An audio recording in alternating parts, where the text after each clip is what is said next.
Alright, Josh. Alright.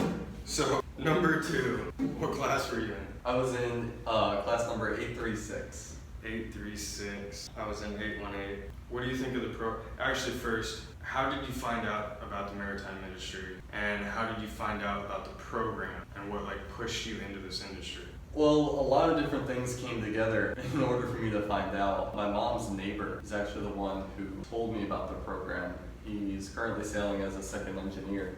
And he knew I wasn't exactly happy with what I was doing, so he told me to contact him, and I did. And he told me about this free school that, you go out there, and then when you finish the school, you work on ships. And pretty much a month after that, I quit my job and did all the applications, got all my credentials and everything, and started, at that point it was just a waiting game to get into the class. Did he go through the program? No, he didn't go to the program. He was in the Navy for a lot of years. Mm-hmm. And they saw the sea time he had, and they referred him over to AML. Oh, okay. And he took some schooling to become an officer. So he must have met just some unlicensed guys on ships and then figured out about it.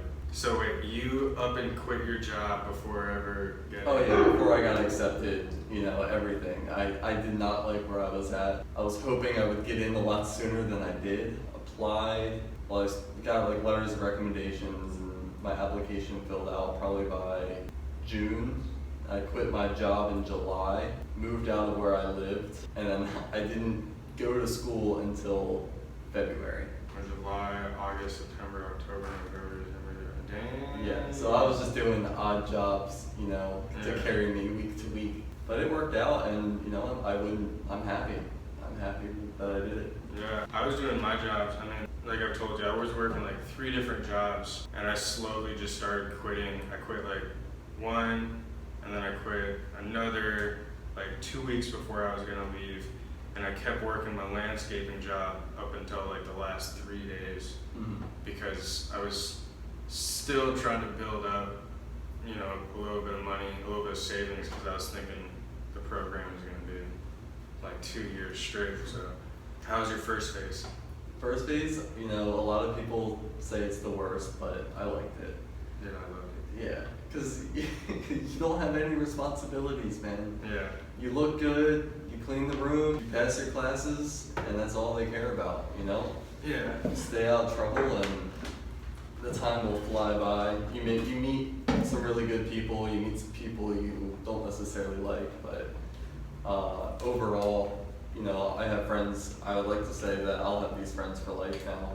Mm-hmm. And I constantly stay in touch with them. And because you're living with these people in the same room, even though you're only with them for 3 or 4 months, and then, sometimes you ship out with them. So I was with them for almost 6-7 months. You really get to know each other in a short amount of time, because it's all day, all night, every day. Yeah. You're practically sleeping in the same bed, really, too. Yeah. Yep. Right above you. Dude, that first week for my first phase, that the relief of not having a job, not having to pay your bills or anything. I mean, I still had bills paying, except a part of saving up. I had all my bills, my insurance was paid up in full. My phone was paid up. I paid my phone bill because I was straight talk. I paid that a whole year in advance, whole entire year. All my bills were paid, and I slept like a freaking baby. Best sleep of my life that first few days. Just the being there, knowing I was where I was supposed to be, it was awesome. Yeah, it's really good. Yeah.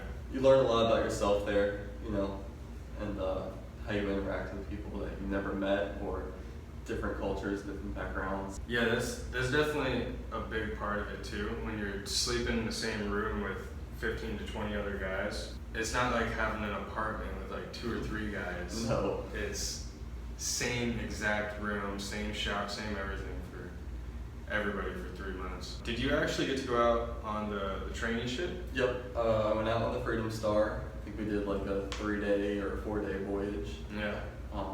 I got my first taste of steering and a little bit of deck work, some crane ops, standing watches. They have you go down into the engine room, even though that's not what I ultimately picked. Yeah. But it gives you a small taste of what you're about to experience. And I'm really thankful for that ship. Yeah. It's a really good asset for them altogether. Yeah, when I went back for third phase, I realized that they were doing that because they didn't do that when I was there. They started that, like, when I went out for my second phase, they started slowly introducing that, and then when I got to third phase, they were doing it, and I was super jealous. Yeah, we launched the fast rescue off of it, like, we did some fun stuff. Yeah, I didn't even see it when I was there. We didn't even do fast rescue. Like, it was, I think they just counted it a part of, like, they asked us like what we would do in fast rescue, and then we just like filled out a little paper. And they're like, all right, you passed. So next up, phase 2. How'd you like that?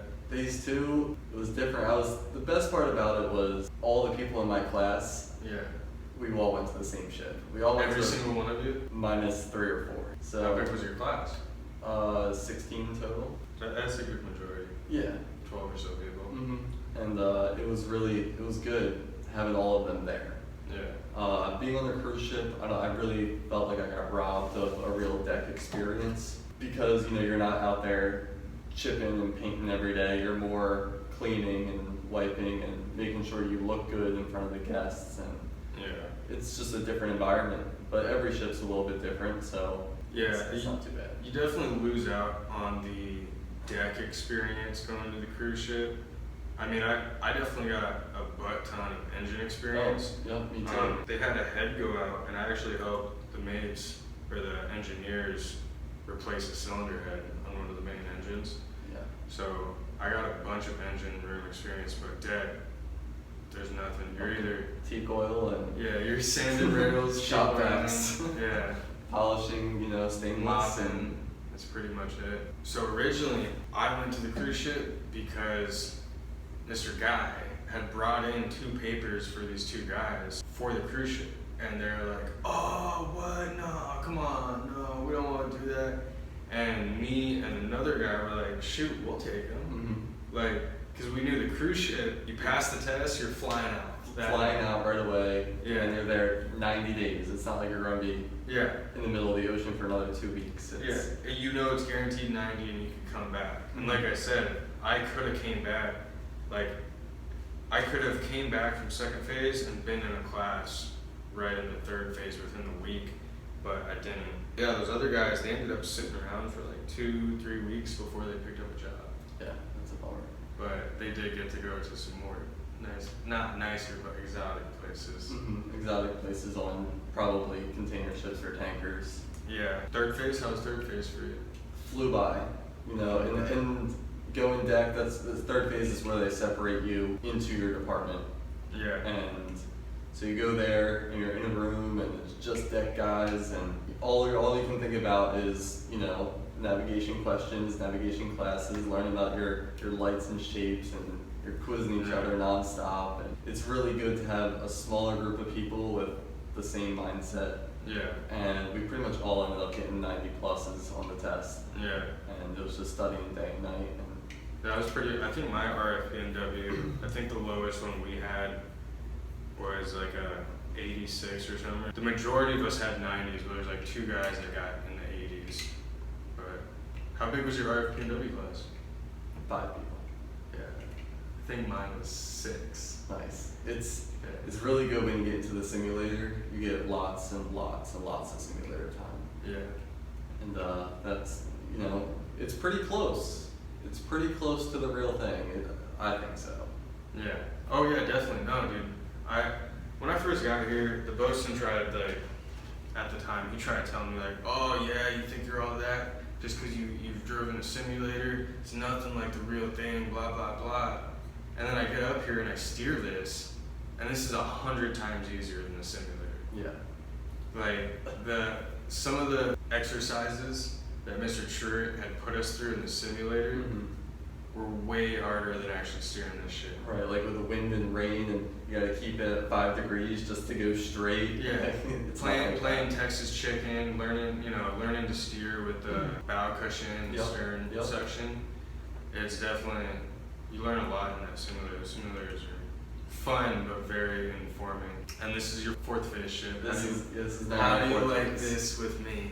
I'm glad you're here. I'm glad that someone else came through the program, because not everyone does. Yeah. And I feel like when you know someone who went through the program, you know, the first thing they ask you, oh, what's your class number? Yeah. And as soon as I hear that, I'm like, all right, this guy gets it. Yeah. He understands. It's like, it's comfortable because It's like a brotherhood. it is like a brotherhood. Yeah. And they went through the same stuff. They know the same people. We all go back to Maryland to go back to school. Yeah. And it's really comforting to hear. You know, some people are good and they don't go through the program, but it's just not that same, you know, you feel like you know the person Yeah. just because you've shared similar experiences even though they weren't there. Yeah, it really is like a brotherhood because you guys, like you said, you get to share the experiences. You're going through the same thing. You know what it's like going up through the classes, going up through the cruise ship or whatever apprenticeship you're going through, and the same routine. I It's like a to different say lifestyle. that follows you even from the beginning, because when you're in first phase, you know, you talk to the third phasers and they're like, look, I know it sounds like it's forever away, but next thing you know, Oh, dude. you'll be right here where I'm sitting in a different Yeah. uniform, and It's like that, man. yeah. What do you think of going through the program versus guys that pay for it out of pocket and don't go through the program? So if you're going to be unlicensed and you want to do it out of pocket, you're going to run into a couple different headaches. Yeah. First of all, is finding a place that does all the classes. Yeah. Some of them will do STCWs and some of them will do firefighting, but not all of them are going to do government vessels. Not all are going to do RFP and W. Certainly, I don't think any of them do BAPO for the engine guys. But also, once you get all that stuff, whether you join a union or not, you know, you're going to have to start paying. Let's say you pay and you get into the union. There's other people ahead of you. You know, you're not the first on the list. You don't get the seniority, and even if you don't go through a union, try finding a job. Yeah. You know? If you have no experience in the maritime industry, Yeah. you're not getting in the maritime industry. Yeah, I actually, before I found the apprenticeship program, I had started looking up the classes, and literally with not even everything that SIU gave me, for me to do the classes locally, for one, I'd have to drive 2 hours down to Seattle to do these classes. Mm-hmm. So whether I find a place to live in Seattle and pay for that, or I have to pay for 2 hours there, 2 hours back, I was looking at anywhere from 9 to 11 grand in Right. classes. And that maybe lifeboat, Yeah, maybe definitely STCW and probably firefighting. Yeah, Those are the but- three main ones, but it for that 9 G's, it wasn't even the amount of classes that SIU Apprenticeship Program Right. gave to me for free. right, exactly. And they don't So- ask anything in return. No, That's- there's nothing. Would you suggest this for guys fresh out of high school as an alternate route to military? Oh yeah. Yeah, Oh yeah. This hands down, right? if you're thinking about joining the military because you want to go places and see the world and, you know, not have to worry about living somewhere and food, and because Yeah. that's what a lot of it is, you know, you don't know what to do and the government will house you, feed you, and give you a job. Yeah, a job and direction. But you will make a lot more money not going there. Yeah, If you know, decide to go become a merchant mariner or something, you still get to see the world, you still get to travel, get 4 months of vacation a year, yeah, and while you're on the ship, you don't have to pay for any food, you don't have to pay for any housing, mm, and you're making a lot more than you would be in the military. yeah.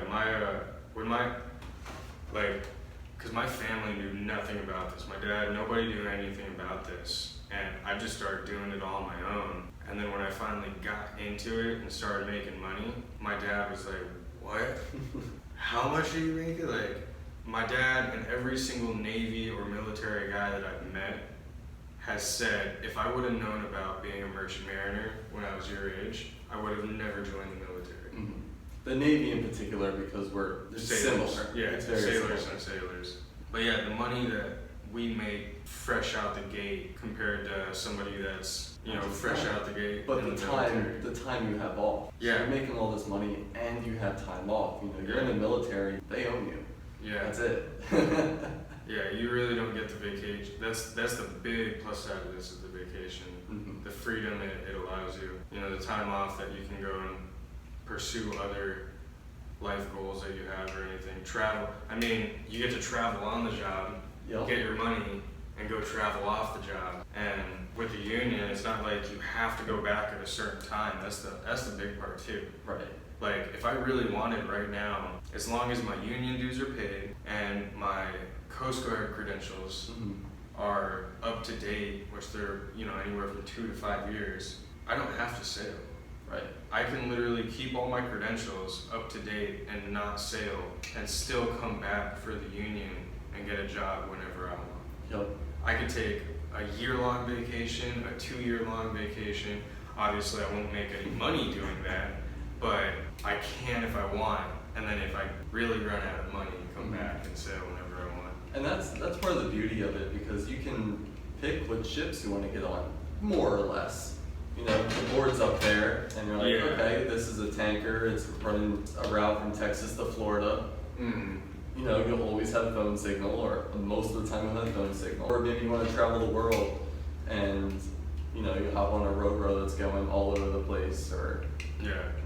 There's, have you heard the term tramps? Yep, tramp ships. Yeah, they're tramp ships. They don't know where their next port is, and neither do you. Yeah, you just pick up, you get to a port, you pick up whatever they want you to pick up, and you deliver it wherever you want. Lots of heavy lifts, little different odds and ends. I think it'd be cool to hop on a tramp at least for a trip or two. Definitely. Just to not know where you're going. Yeah. Do you have anything else you want to say about the program, or what your experiences or anything? I mean, if you're someone who doesn't know what you want to do, but you work, maybe you've done construction or landscaping, or you've worked with your hands and are somewhat competent. You don't need to know everything, that's for sure. It's really not difficult out here, as long as you're fine working long hours out in the sun, or don't mind turning a wrench now and then, don't mind being from home, don't mind having a bigger bank account, then yeah. Don't mind having a bigger bank account. Yeah. I think it's a great opportunity for lots of younger people who don't necessarily have direction. Yeah, that's guaranteed. Like I was saying about guys fresh out of high school, when I went in the program, you got guys fresh out of high school and then guys that are in their 40s and 50s going through the program. And those guys that are getting in right at 18, they could literally have 100 G's in their bank account within... Before they're 24, 25. Yeah, before they're 24, easily 100 G's in their bank account. And by that time, have enough time in to get their mate's license. Right, to nearly double their paychecks. Yeah, to double their paychecks. Double an already large paycheck. Yeah. I mean, that's my ultimate goal. And still have half the year off if they want. Yeah. That's ridiculous. If I would have known about this out of high school, I would have jumped in right away, but I was, pursuing other things in life that screwed up. Actually, one last question. Because I've gotten to work with you and know how you are, why did you choose to go deck? That was the hardest decision I've ever made. Yeah. I lost sleep over this decision. Really? Yes. I thought about it night and day. An engineer is the one who told me about the program. I originally signed up to go engine, went down the engine room, and I loved it. But there was always something in the back of my mind that I knew I would be asking myself, why didn't you go deck? Why didn't you go deck? And I looked at it when I was down the engine room on the cruise ship. I noticed something. All the engineers, the licensed engineers, they're working their butts off. They're running around fixing, painting, well maybe not painting, but fixing. They're doing big projects, and they're still using their body. Then I noticed the mates. Yeah. The mates work with one finger. And not even a finger, sometimes just a pen. Yeah. It's a lot more, it's better on your body. Yeah. And I think that had a big part of it, and I'm very interested in navigation. It's a long way until I get to do it, but it's something I want to learn a lot more than I do. I regret it now almost, because being an AB and being on deck is so boring. It's repetitive. It's really repetitive. Standing watch is horribly boring. You're just standing for 4 to 6 hours at a time staring at the water. It's mind-numbingly boring. And I regret that, but at the same time, I understand why. I have the same reason you went deck, is because I thought if I am in this for the long run, and obviously if I get to those days where I can become a mate, I'm gonna take those classes just to give myself more options. Right. But I thought about if in the long run, if I am doing this, I would much rather point my finger and a pen. That's You know. what it comes down to. you Yeah, know? it's much easier. Look at the second Horribly engineer. boring, but The much- second engineer, they work. Yeah, The first engineer, they work. yeah. Third he's still- engineer, working. Yeah, and those, I mean, the second, he's like 48. Yeah. That dude's 48. I mean, he's got Good shape, but yeah. No, I'm not trying to, hey, but he's in good shape. But that's a 50-year-old man still busting his butt, busting, and breaking a sweat. And I'm not saying I wouldn't want to do that. I obviously would love to be in that shape. But if I'm doing this for the long run, I don't want to be at 50 years old having to break my back every single day. And So- look at the chief mate here. I mean, he operates a crane every now and then. Oh, dude, You know, so laid back. He's not destroying his body Mhm. with work. And it's not. I mean, he could do more work, but it's not in his description. No.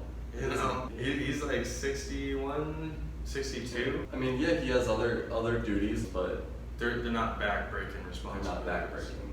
That is for a sure. true part. And that goes down with all the mates. You know? Yeah. The third mate will occasionally Pick up a paintbrush. pick up a paintbrush. Yeah, I tell you what. Second mate picks up a chart and a pen. Yeah, that's like, he takes on more than he has to. Oh yeah. He's a good guy. He's bored. He was a hose piper. Like, he went through the program. Yeah, he's about to get his chief names right now. That's crazy. He finished the program in 2012. That's 12, 13, 14, 15, 16, 17, 18, 19, and he's getting his chief mates in 7 years after finishing the program. Yeah. That's unreal. That's non-stop sailing. Yeah, that's non-stop sailing, and that's 7 years, and he's making 100 G's. Yeah. Easily bottom of the scale, he's making 100 G's. Mhm. Yeah, it's pretty nuts. But all right, thanks for this. Not a problem. I appreciate it, man. You got it. The crappy part.